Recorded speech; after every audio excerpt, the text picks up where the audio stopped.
Tell a man he is free, and he will drift into laziness. Tell a man he is trapped, and he will tear the walls apart with his bare hands. Tell him he cannot have something, and he will set the world on fire to claim it. Machiavelli understood a truth that most modern minds are far too fragile to face. The human spirit does not respond to logic. It responds to resistance. We are built to rebel. We are built to defend our ego's delicate sense of freedom, and because of this, the direct approach, asking for what you want, pleading for love, demanding respect, is often the quickest way to lose it. If you want to shape the outcome, you must stop pursuing it. You must master the art of the inverted command. Your entire life, you have been told that honesty is the best policy, that if you desire something, you should simply speak up. And what has that earned you? Ignored, overlooked, taken for granted. The people who truly influence the world, the seducers, the negotiators, the strategists, do not ask. They construct a reality where you willingly hand them exactly what they want, convinced it was your idea from the beginning. This is not a game. It is the architecture of human will. Once you see the strings, you can never return to being the puppet. What follows are the 13 Machiavellian laws of reverse psychology. These are not simple tricks. They are psychological weapons designed to disarm the ego, bypass resistance, and activate the deepest instinctual drives in those around you. But first, a warning: before using these laws, you must master the most difficult person in the room, yourself. Because if you attempt to wield these weapons while your own emotions remain unchecked, they will backfire. They will destroy you. The blade is sharp, and it cuts both ways. We will climb the ladder from simple resistance to the darkest corners of influence. By the end, you will understand why the person who cares the least holds the greatest power, and you will know exactly how to become that person. Let's begin. Law 1. The controlled choice. The deepest craving of the human ego is not power. It is freedom. The moment people feel cornered, resistance awakens. They will reject a good idea simply because it feels imposed on them. The amateur gives orders. The strategist presents choices. Machiavelli understood that if you want a specific outcome, you never force the destination. You shape the routes that lead there. You offer two paths. One path leads exactly where you want them to go. The other appears different, but still serves your objective, or is so unattractive that the first option becomes the obvious choice. Consider a child. Tell him to go to bed, and he rebels. He argues. He fights to reclaim control. But ask him, would you like to sleep now, or in 5 minutes? He chooses 5 minutes. He feels victorious. He believes he has exercised his freedom. Yet he is still moving toward the bedtime you planned from the beginning. Adults are no different. They simply hide their impulses behind larger words and stronger defenses. A negotiation never say, "This is the deal." Instead say, "We can secure this price today, or we can revisit it next quarter when the rates increase." The decision is entirely yours. Notice what happened. The pressure disappeared. Their ego remained untouched.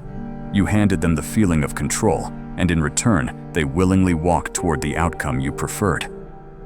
This is the secret. People rarely fight against their own decisions. They fight against yours. Do not become the dictator. Become the designer of the choices. They may believe they picked the road themselves, but you were the one who built the map. Law 2. The power of restriction. Nothing attracts the human mind more than something it cannot have. The moment access is restricted, desire begins to grow. Psychologists call this reactance. When people feel their freedom is being limited, they develop an intense urge to reclaim it. We crave what is rare. We crave what is unavailable. We crave what exists behind the closed door. If you want someone to become fascinated by an idea, do not push it on them. Restrict it. Present it as something exclusive. dangerous, or beyond the reach of most people. If you want someone to pursue you, do not place yourself at their feet. That is ordinary, and ordinary things are quickly ignored. Instead, create distance. Create a barrier. Say, "I don't think we're a good match," or "This probably isn't for someone like you," or even, "Most people won't be able to handle this." Notice what happens. The mind immediately moves closer. You want to prove it wrong. You want to see what is being hidden. You want access to what has been denied. The moment someone hears you can't, their ego responds with two simple words: "Watch me." Now they are no longer evaluating your offer. They are trying to qualify themselves for it. They work harder for your attention than they ever would have if you had openly asked for theirs. This is the reversal. You stop chasing validation. You become the source of it. You are no longer the one seeking approval. You become the prize everyone is trying to earn. Law 3. The art of yielding. Most people enter an argument trying to win. The strategist is willing to lose, at least for a moment. When you face a stubborn or aggressive opponent, pushing harder rarely works. In fact, it usually strengthens their position. The harder you push, the harder they resist. So stop pushing. Pull instead. Machiavelli understood that the fastest way to disarm an enemy is sometimes to agree with him. When someone attacks your idea, resist the urge to defend it. Accept their criticism, expand on it, take their argument to its logical extreme, or calmly embrace their concerns without hesitation. Say, "You're right. My plan is risky. Maybe we shouldn't do it at all. Perhaps it's better to stay exactly where we are and change nothing." Notice what happens. They were expecting resistance. They were preparing for conflict. The moment you refuse to fight, their balance disappears. Suddenly, they begin questioning their own position. "Well, I didn't mean we should do nothing."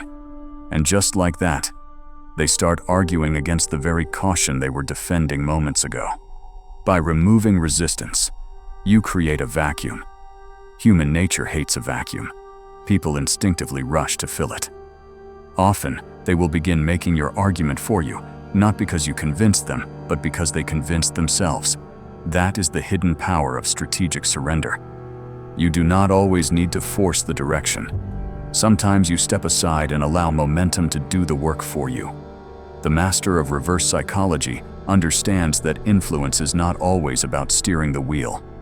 Sometimes it is about letting go, knowing the road already leads where you want to go. Law 4.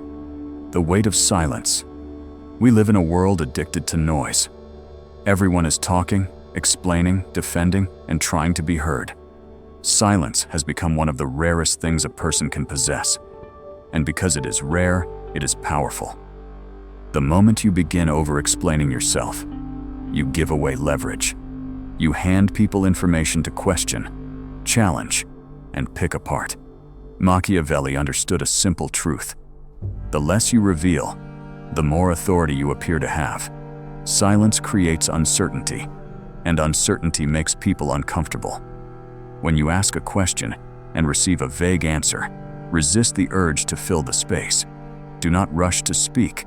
Do not rescue them from the discomfort. Simply hold eye contact and wait. Something interesting begins to happen. The human mind hates empty space. It searches for meaning where none exists. It assumes the silence means you know more than you are saying. It assumes you are evaluating, calculating, or seeing something they have missed. The longer the silence remains, the heavier it becomes. And to escape that weight, people start talking. They reveal more than they intended. They explain details you never asked for. They offer concessions before any negotiation has even begun. Not because you forced them to, because they could no longer tolerate the silence. That is the hidden strength of restraint. Silence is not the absence of power. Silence is power. Becomes a pressure that works for you while you do nothing at all. Learn to let the silence remain. Let it settle over the room. Let others struggle against it. More often than not, they will break before you do. Law 5. The reflection of identity. Every person is the main character in their own story. They are not constantly thinking about you. They are thinking about themselves. And if you want influence, that is where you must begin. Most people try to persuade others with facts and logic. But logic rarely changes people. People are far more loyal to their identity than they are to reason. Machiavelli understood that the fastest way into someone's mind is through the image they hold of themselves. Listen to their words, understand their values, notice how they see the world, then reflect that image back to them. But do not mirror who they are. Mirror who they wish they were. Everyone carries an ideal version of themselves, more intelligent, more disciplined, more courageous, more loyal, more important. When you recognize that version of them, something powerful happens. They feel understood, they feel seen, and most importantly, they want to keep seeing themselves through your eyes. Say, "You strike me as someone who values loyalty," or "You're too perceptive to fall for something like that," or "You seem like the kind of person who isn't afraid to take risks." These statements do more than flatter. They create an identity. And once people accept that identity, they begin defending it. Their ego demands consistency. If someone believes they are fair-minded, they will go out of their way to appear fair. If someone believes they are brave, they will hesitate to act cowardly. If someone believes they are intelligent, they will avoid choices that make them appear foolish. That is where influence begins. You are no longer arguing with them. You are allowing their own self-image to guide their behavior. The most effective cage is the one people willingly step into themselves, and nothing is stronger than a cage built from their own identity. Law 6. The doubt trigger. This is one of the most powerful forms of reverse psychology. Because it targets something the ego desperately wants to protect: competence. When most people want someone to take action, they offer rewards, apply pressure, or try to motivate them. The strategist takes a different approach. Instead of questioning the person's willingness, he quietly questions their ability. "I need this done, but it may be too complex for your team. I was considering bringing you in, but this project involves a level of risk most people aren't comfortable with." Notice the difference. You are not insulting them. You are expressing concern, and concern is far more dangerous than criticism. The ego can argue with an insult. It can defend itself against an attack. But when someone calmly suggests that you may not be capable, something deeper is triggered: the need to prove them wrong. Suddenly, the challenge is no longer about the task itself. It becomes a matter of identity. Now they want to demonstrate their intelligence, their courage, their capability. They volunteer for the burden. They accept the risk. They take on the work, not because they were forced to, but because their ego refuses to accept the alternative. This is why subtlety matters. Push too hard, and it sounds like an obvious insult. The spell breaks immediately. But if the doubt sounds genuine, if it sounds like a sincere attempt to protect them from failure, the effect becomes far more powerful. You are not challenging them directly. You are planting a question, and once that question takes root, many people will exhaust themselves trying to answer it. The strategist understands a simple truth: people will often work harder to prove a doubt wrong than they ever would to earn a reward. Law 7. The burden of freedom. People constantly claim they want complete freedom, but the truth is far more complicated. Freedom sounds attractive from a distance. Up close, it can be unsettling. With freedom comes responsibility. With freedom comes uncertainty. And for many people, uncertainty is uncomfortable. Machiavelli understood that control is not always created through restrictions. Sometimes it is created by removing them. When you tell someone, "Do whatever you think is best," You are not simply giving them freedom. You are handing them the full weight of the decisions. And that weight can be surprisingly heavy. Most people expect resistance. They expect rules. They expect limitations. Those things give them something to push against. But what happens when there is nothing to resist? What happens when every door is open? Suddenly the game changes. In relationships, the person who constantly demands reassurance, asks endless questions, and tries to monitor every move often appears insecure. Their behavior reveals fear. The person who calmly says, "Go enjoy yourself. Do whatever makes you happy," projects something entirely different. Confidence. Security, a complete lack of fear. And that changes the dynamic. When people are given unlimited freedom, the excitement of rebellion disappears. There is no boundary to cross, no rule to break, no authority to challenge. More importantly, they begin asking a different question. Why was this freedom given so easily? Your lack of possessiveness suggests that you are comfortable with any outcome. It suggests that your happiness does not depend on controlling them. That can be deeply unsettling, because confidence is attractive. Independence is attractive, and people naturally gravitate toward those who appear capable of walking away. The paradox is simple. The harder you try to hold on to people, the more they feel the urge to escape. The less you seem to need them, the more they wonder why. And often, that question keeps them closer than any rule ever could. Law 8. The mask of weakness. Machiavelli understood something that most people never learn. Strength is not always displayed through dominance. Sometimes the greatest advantage comes from appearing weaker than you truly are. Most people are quick to reveal their intelligence, their competence, and their strength. They want others to know exactly how capable they are. But the moment you appear too sharp, too confident, or too perfect, people become cautious. They raise their defenses. They compete with you. They begin looking for weaknesses to exploit. The strategist does the opposite. He occasionally allows himself to appear uncertain, slightly inexperienced, slightly confused, not enough to lose credibility, but enough to lower the guard of those around him. When people believe they are smarter than you, something predictable happens. Their ego takes control. They become eager to explain, eager to correct, eager to demonstrate their superiority. You might say, "I'm not sure I fully understand your approach. Could you explain it again?" What happens next is often remarkable. In their desire to showcase their knowledge, they begin revealing information they would normally protect.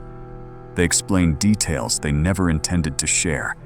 They expose their assumptions, their plans, and sometimes even their weaknesses. All because they believed they were teaching someone less capable than themselves. This is the hidden power of false weakness. People rarely protect themselves from those they underestimate, and there is no advantage greater than being underestimated. When someone believes they have already figured you out, they stop paying attention. They stop being careful. They stop expecting resistance. That is the moment the balance of power shifts. Let them believe they are in control. Let them think they are studying you while you quietly study them. Because by the time they realize the difference between appearance and reality, the game is already over. Law 9. The power of difficult truths. We live in a culture obsessed with positivity. Everywhere you look, the message is the same. Believe in yourself. Stay positive. You can do anything. Most of it is cheap encouragement, disguised as wisdom. Machiavelli understood that people are not always motivated by optimism. Sometimes they are motivated by the opposite. When someone says, "I don't think I can do this," the typical response is immediate reassurance. Of course you can. Just believe in yourself. But those words often feel empty because they ignore what the person is actually experiencing. The strategist takes a different approach. He says, "You may be right, This is going to be difficult. Most people would probably quit. It may not even be worth the pain. Something unexpected happens when you respond this way. First, you validate their fear instead of dismissing it. You become the only person treating their struggle as real rather than covering it with artificial optimism. That creates trust. Second, you transform the challenge. If success is guaranteed, it loses its value. If the path is easy, there is nothing to prove. But when the road is difficult, when failure is a genuine possibility, success becomes meaningful. Now the challenge feels worthy of effort. Now the goal feels important. People do not dream about winning battles that were impossible to lose. They dream about overcoming impossible odds. They want obstacles. They want resistance. They want a mountain worth climbing. That is why honest difficulty can be more motivating than false confidence. When you tell someone the road ahead is hard, you are not weakening their resolve. You are giving them a reason to prove themselves. Stop pretending every challenge is easy. Stop handing people comforting illusions. Point to the mountain. Acknowledge the danger. Admit that many people fail. Then watch what happens. 'Cause for the right person, the moment something becomes difficult is the moment it becomes worth doing. Law 10. The seated conclusion. The most powerful idea is not the one you tell someone. It is the one they believe they discovered themselves. The moment you directly tell people what to think, resistance appears. The idea becomes yours, not theirs. And people naturally defend themselves against outside influence. Machiavelli understood that true influence works differently. You do not hand people conclusions. You guide them toward them. You ask questions, highlight patterns, and point at problems without rushing to provide answers. Then you step back and allow their mind to do the rest. Patience is the key. Most people ruin their influence by speaking too soon. They cannot resist explaining everything. They want recognition. They want credit. The strategist wants neither. Imagine saying, "It's interesting how our competitors keep reducing costs. I wonder what they're seeing that we aren't." Then you leave the thought alone. No lecture, no recommendation, no solution. Just a question. The mind hates unfinished puzzles. It keeps working on them long after the conversation ends. A day later, someone approaches you and says, "I've been thinking, maybe we should restructure our budget to stay competitive." Now the idea belongs to them. And because it belongs to them, they will defend it, support it, and fight for it far more passionately than if you had presented it yourself. This is the hidden advantage of the seated conclusion. You sacrifice recognition in exchange for influence. You do not need applause. You do not need ownership. You simply allow others to wear the crown while you shape the kingdom behind it. Because the greatest form of influence is not making people follow your idea. It is making them believe it was theirs from the beginning. Law 11. The contrast principle. The human mind cannot judge things in isolation. We only know whether something is expensive, difficult, or reasonable by comparing it to something else. Every decision is shaped by context. Machiavelli understood that if you want a particular request accepted, you should never present it alone. Instead, place it beside something much larger and far less appealing. The comparison does the work for you. Imagine saying, "I need you to stay late every night this week to finish the project." The response is immediate. "No way. I can't do that." Then you step back. "Fair enough. Could you at least give me 2 extra hours tonight, so we don't fall too far behind?" Suddenly, 2 hours feels manageable. It feels reasonable. It even feels generous. If you had asked for those 2 hours from the beginning, they might have resisted. But compared to an entire week of late nights, the same request now feels like relief. This is the illusion. They believe they negotiated a better outcome. They believe they gained a concession. In reality, they arrived exactly where you wanted them to be from the start. The strategist understands that people rarely evaluate requests objectively. They evaluate them relative to what came before. That is why the first offer is often not the destination. It is the frame that makes the real destination look attractive. Always anchor the negotiation in the extreme. Set the boundaries of the battlefield before the negotiation begins. When the outer edge looks harsh enough, the middle ground starts to feel safe. And if you have defined the battlefield correctly, the place you wanted all along will look less like a demand and more like a sanctuary. Law 12. Controlled incompetence. One of the stranger truths of human nature is that competence often creates more obligations than rewards.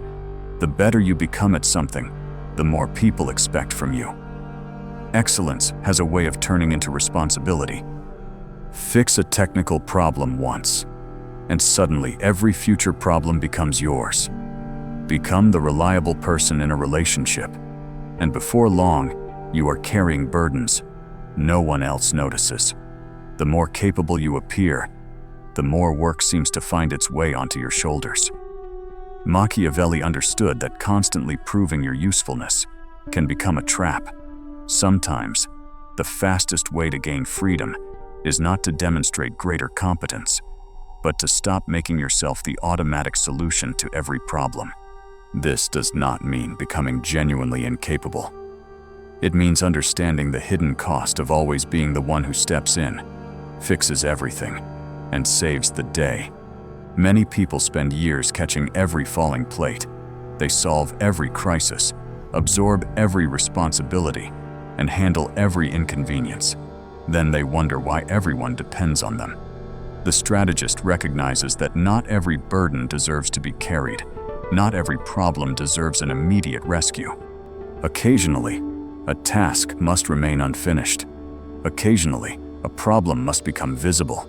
Occasionally, people need to experience the consequences of their own dependence. Only then do they realize how much weight you were carrying in the first place. The desire to be indispensable often becomes a prison. The more you solve, the more is expected of you. The more available you become, the less your effort is noticed. Do not spend your life proving your value by absorbing every responsibility around you. Sometimes a few plates need to fall, because the sound of breaking glass is often what reminds people who was holding everything together. Law 13. Strategic withdrawal. Human beings rarely appreciate what is constantly available. You can be intelligent, capable, charming, and valuable. But if your presence is guaranteed, people eventually stop noticing it. The same principle that governs supply and demand also governs attention, affection, and respect. Machiavelli understood that absence often communicates more powerfully than presence. If you feel taken for granted, resist the urge to complain. Do not argue. Do not beg for appreciation. Instead, create distance. Reply a little slower. Become less available. Redirect your energy toward your own priorities. Leave a space where your attention and validation once existed. Something interesting happens when that space appears. People begin to notice what is missing. They start asking questions. What changed? Why does this feel different? Have I lost access to something I assumed would always be there? The value of your presence becomes visible only after your absence creates a contrast. But there is an important condition. Withdrawal only works when it comes from genuine detachment. If you pull away out of anger, it looks like punishment. If you pull away to provoke a reaction, it feels manipulative. But if you withdraw because your attention is no longer dependent on their response, it signals confidence. And confidence commands respect. Now here is the deeper lesson hidden beneath all 13 laws. As you listen to these principles, you may be thinking about how to use them on a boss, a partner, a competitor, or an enemy.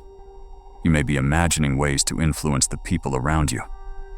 But that misses the real point. Why do people become obsessed with controlling others in the first place? Because they feel powerless themselves. The desire to manipulate often grows from fear. Fear of rejection, fear of abandonment, fear of being ignored, fear of living in a world where other people remain unpredictable and beyond your control. Reverse psychology appears attractive. Because it promises certainty. It promises a way to influence outcomes in a world that offers no guarantees. But here is the paradox. The people who use these principles most effectively are usually the people who need them the least. The person who is genuinely secure does not cling. The person who is genuinely confident does not chase. The person who is genuinely detached does not fear losing the deal, the opportunity, or the approval of others. And because they do not need the outcome, they naturally display the behaviors that these laws attempt to teach. They are scarce because they have their own life. They are calm because their identity does not depend on validation. They allow others to choose because they are not afraid of the answer. The technique is merely an imitation of the mindset. If you use these laws as desperate tricks to earn love, respect, or attention, people will eventually sense the insecurity underneath. You cannot imitate detachment forever. Eventually, the mask slips. That is why the ultimate application of reverse psychology is not directed at other people. It is directed at yourself. You must train yourself to stop needing every outcome. You must build a life so meaningful, a purpose so clear, and a mind so resilient that rejection becomes information rather than injury. Because something remarkable happens when you stop demanding validation from the world. The world begins paying attention. So do not try to master all 13 laws tomorrow. Pick one. Choose the one that makes you uncomfortable. Maybe it is silence. Maybe it is strategic surrender. Maybe it is withdrawal. Practice it once. Observe the reaction. Watch how the dynamic changes when you stop acting from need and start acting from choice. And in that moment, you may realize that the greatest source of influence was never control over other people. It was control over yourself. The world is a chessboard. Most people spend their lives reacting to the move in front of them, never seeing the pattern beneath the game. The goal is not to become another piece on the board. The goal is to learn how the game is played. If you enjoyed this video and want to explore more ideas on power, psychology, and human nature, subscribe to the channel. We are not here to teach blind conformity. We are here to teach awareness. I'll see you in the next video.